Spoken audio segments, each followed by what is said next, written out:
بسم الله الرحمن الرحيم. طه ما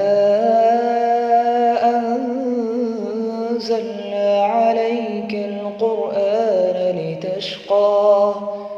إلا تذكرة لمن يخشى تنزيلا ممن خلق الأرض والسماوات العلى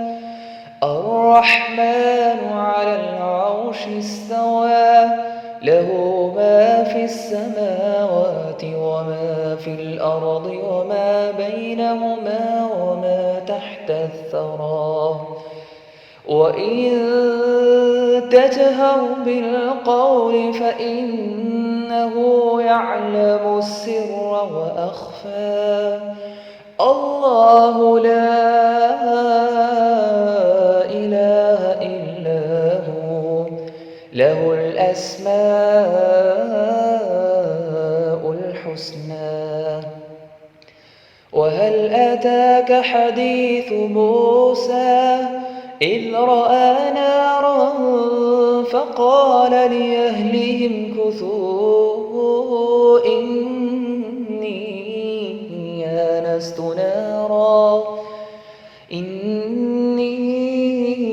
آنست نارا لعلي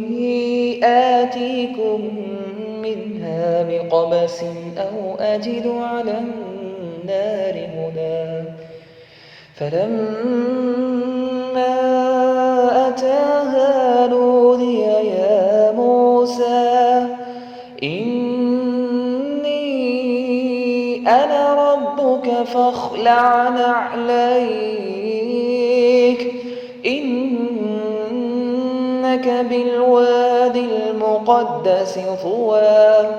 وأنا اخترتك فاستمع لما يوحى إنني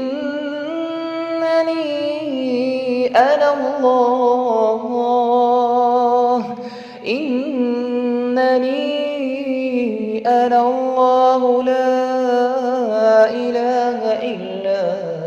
أنا فاعبدني لا إله إلا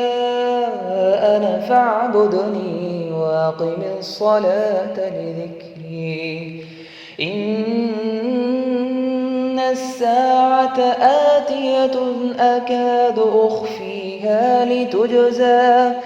لتجزى كل نفس بما تسعى فلا يصدنك عنها من لا يؤمن بها واتبع هواه فتردى وما تلك بيمينك يا موسى قال هي عصاي أتوكأ عليها وأهش بها على غنمي ولي فيها مآرب أخرى قال ألقها يا موسى فألقاها فإذا هي حية تسعى